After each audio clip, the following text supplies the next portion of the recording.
वहीं प्रियंका गांधी की गिरफ्तारी के बाद कांग्रेस मैदान में उतर आई है। सीतापुर का पीएसी गेस्ट हाउस कांग्रेसी कार्यकर्ताओं से पट गया है।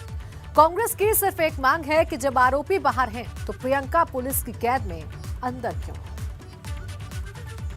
मोदी जी नमस्कार। ये वीडियो आपके सरकार के एक मंत्री के बेटे को किसानों को अपनी गाड़ी के नीचे कुचलते हुए दिखाता है। इस वीडियो को देखिए और इस देश को बताइए कि इस मंत्री को बर्खास्त क्यों नहीं किया गया है और इस लड़के को अभी तक गिरफ्तार क्यों नहीं किया गया है। प्रियंका की गिरफ्तारी, सीतापुर में सियासत भारी। पीएसी गेस्ट हाउस को बनाया अस्थायी जेल, कब खत्म होगा ये खेल। कांग्रेस महासचिव प्रियंका गांधी को पुलिस ने गिरफ्तार क्या किया, कांग्रेसी कार्यकर्ताओं ने सीतापुर में जमावड़ा लगा दिया। ये तस्वीरें सीतापुर पीएसी गेस्ट हाउस के बाहर अपने नेता की रिहाई की मांग कर रहे कांग्रेसी कार्यकर्ताओं की हैं। क्योंकि पुलिस ने प्रियंका गांधी, कांग्रेस के राज्यसभा सांसद दीपेंद्र हुड्डा और कांग्रेस प्रदेश अध्यक्ष अजय लल्लू समेत 11 लोगों के खिलाफ धारा 151, 107, 116 के तहत गिरफ्तारी कर ली है। मतलब प्रियंका 4 अक्टूबर की सुबह 4 बजे से पुलिस की गिरफ्त में है। और जब ये बात कांग्रेसी कार्यकर्ताओं को पता चली तो कार्यकर्ताओं ने सीतापुर को आंदोलन का मैदान बना दिया। मतलब अंदर प्रियंका गांधी और बाहर कार्यकर्ता। आप देखिए इस गेस्ट हाउस के गेट पर आपको कांग्रेसियों का बड़ा जत्था बैठा हुआ दिखाई देगा। सिर्फ इतनी कि इनको लखीमपुर खीरी जाने दिया जाए, तो उनके समर्थन में कार्यकर्ता भी बाहर हैं। क्या कहना है आपका? मैं चाहता हूँ प्रियंका दीदी को वहाँ जाने से क्यों रोका जा रहा है। वहाँ जाए, सच्चाई सामने आएगी, सरकार की पोल खुलेगी। प्रियंका जी को वहाँ जाने दिया जाए। शायद ऐसी क्या इनको तकलीफ हो रही है कि ऐसा कुछ हो जाएगा। पीड़ित परिवार से मिलना है, मिलने के आदेश कर दे बस। तो प्रियंका वाड्रा को रिहा करो, ये इनकी मांग है। और वहीं अंदर अगर प्रियंका गांधी वाड्रा की बात करें तो उनकी ये जिद है कि लखीमपुर किसी भी हालत में उन्हें जाना है। विरोध प्रदर्शन के दौरान कांग्रेस कार्यकर्ताओं की पुलिस के साथ तीखी झड़प भी हुई। मामला इतना आगे बढ़ा कि कार्यकर्ताओं ने पुलिस की बैरिकेडिंग को उठाकर फेंक दिया। यहाँ पर कार्यकर्ता यहाँ पर अंदर आने का प्रयास कर रहे थे, पुलिस ने इन्हें रोका और उसके बाद आप देखिए यहाँ पर कार्यकर्ताओं ने ये बैरिकेडिंग यहाँ से उधर फेंक दिया। और अब देखिए यहाँ पर नारेबाजी कर रहे हैं कार्यकर्ता। अब देखिए ये अपना विरोध कर रहे हैं और इसके साथ ही ये पुलिस की बैरिकेडिंग है। ये देखिए ये बैरिकेडिंग यहाँ पर कांग्रेस के कार्यकर्ताओं ने गिरा दी थी। सिर्फ कांग्रेस कार्यकर्ता ही नहीं, छत्तीसगढ़ के सीएम भूपेश बघेल भी प्रियंका गांधी की रिहाई को लेकर मैदान में उतर आए। लेकिन जब उन्हें सीतापुर नहीं जाने दिया गया तो लखनऊ एयरपोर्ट पर ही धरने पर बैठ गए।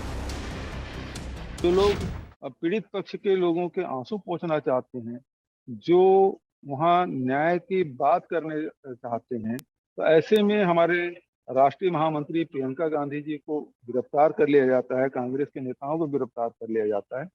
तो जो हत्यारे हैं वो खुले में घूम रहे हैं, लेकिन जो न्याय की बात कर रहे हैं उसे गिरफ्तार कर लिया जाता है। सभी लोग जा सकते हैं, तो एक मुख्यमंत्री की हैसियत से अतिरिक्त प्रोटोकॉल उनको मिलना चाहिए था। वो मिलना तो दूर रहा, एक सामान्य व्यक्ति को जो सुविधा रहती है आने जाने की, मूवमेंट की, फंडामेंटल राइट है, उसको भी उनको डिनाई किया गया। कांग्रेस कार्यकर्ताओं का सिर्फ एक ही सवाल है कि जब दूसरे नेताओं को हिरासत में लेकर रिहा कर दिया गया तो प्रियंका को क्यों कैद में रखा गया है। इसका विरोध कांग्रेस ने कैंडल मार्च निकालकर भी किया। इस वक्त हम सीतापुर में मौजूद हैं और सीतापुर में जैसे ही शाम हुई है कांग्रेस के कार्यकर्ता यहाँ पर कैंडल मार्च निकाल रहे हैं। और इस कैंडल मार्च का उद्देश्य क्या है ये इनसे जान लेते हैं। आप लोग कैंडल मार्च निकाल रहे हैं, किस उद्देश्य से, क्या मांग? किसानों को जिस तरह से कुचला गया है, किसानों के साथ अन्याय हुआ है और हमारी नेता प्रियंका गांधी जी को बंद कर रखा है। इसके किसानों के हमदर्दी में किसान जो शहीद हुआ है, इसलिए हम कैंडल मार्च निकाल रहे हैं। वहीं इस लड़ाई में रॉबर्ट वड्रा भी प्रियंका गांधी के साथ खड़े नजर आ रहे हैं। एबीपी गंगा से बात करते हुए रॉबर्ट वड्रा ने कहा कि प्रियंका को लखीमपुर खीरी जाने से कोई नहीं रोक पाएगा। तो उनका मकसद है उन परिवारों से मिलना, जो मुझे लग रहा है वो उसको पूरा करके ही आएंगी। और वो यही है कि वारंट नहीं था या किस तरीके से उनको डिटेन किया गया, पर जो मिश्रा जी के ख़ानदान का है, ना तो उनकी कोई कानूनी कार्रवाई हुई, पहले तो कोई एफआईआर नहीं था, पर उनके जाने पर और जिस तरीके से डिटेन किया उसके बाद जो हल्ला हुआ, तो मेरे ख्याल से एफआईआर करने की उन्होंने एफआईआर किया। मतलब सीतापुर का पीएससी गेस्ट हाउस राजनीति का केंद्र बन गया है। उधर कार्यकर्ताओं ने लंबी लड़ाई के लिए पूरी तैयारी कर ली है।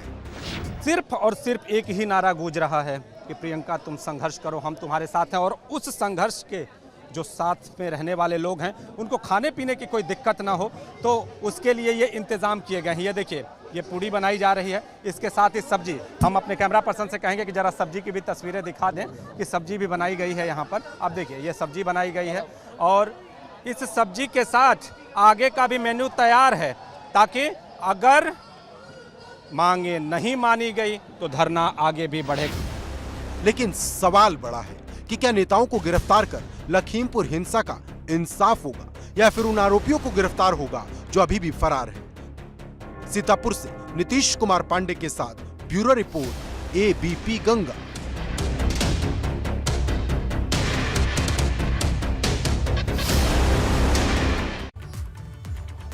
लखीमपुर हिंसा के बाद जिस तरह से विपक्ष हमलावर हुआ है, उससे सवाल खड़ा हो गया है कि क्या विपक्ष का प्रदर्शन पीड़ितों के लिए है या फिर सियासत के लिए।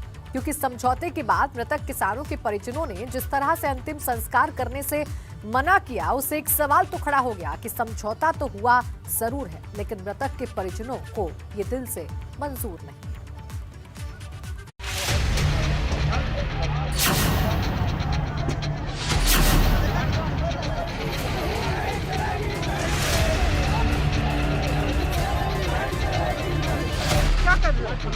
ये गिरफ्तार कर रहे हो? ये क्या है?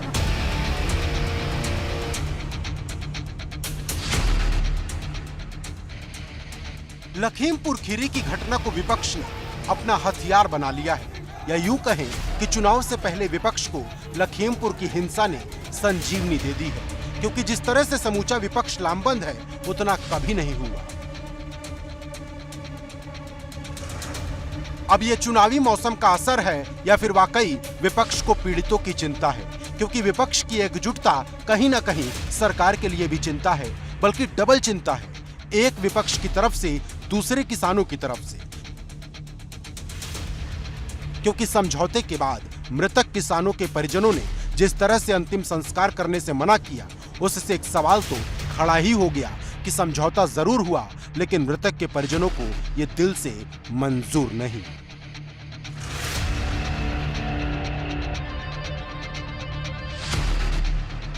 क्योंकि जिस तरह से समूचा विपक्ष इस घटना पर लामबंद है, उससे साफ है कि पीड़ितों को इंसाफ दिलाने से ज्यादा सियासत पर नजर है।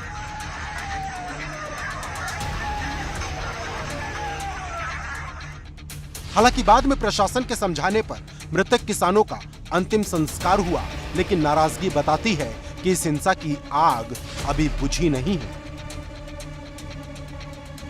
क्योंकि बहराइच के जिन 2 किसानों की हिंसा में जान गई थी, उनमें सिर्फ दलजीत सिंह का अंतिम संस्कार हुआ। दूसरे मृतक गुरविंदर सिंह के परिजनों ने अंतिम संस्कार से मना कर दिया। अब गुरविंदर का दोबारा पोस्टमार्टम होगा, क्योंकि आरोप गोली मारने से मौत के लगे हैं। किसान नेता राकेश टिकैत के साथ जिला प्रशासन और पुलिस के अधिकारियों की बैठक हुई है, जिसमें फैसला लिया गया है कि जिस व्यक्ति के गोली लगने की बात कही जा रही है उसका दोबारा पोस्टमार्टम कराया जाएगा। उसके बाद जो लवप्रीत का शव है उसका अंतिम संस्कार करने की प्रक्रिया शुरू कर दी गई है। यहाँ पर हम लवप्रीत के घर पर ही मौजूद हैं, परिवार के लोग हैं और बहुत बाहर से कई प्रदेशों से यहाँ पर किसान इकट्ठा हुए हैं। लेकिन इन सब के बीच सवाल इंसाफ का है। कार वाले कारनामे का है, क्योंकि वायरल वीडियो के सामने आने के बाद गुस्सा और ज्यादा बढ़ गया है। Bureau report, ABP Ganga.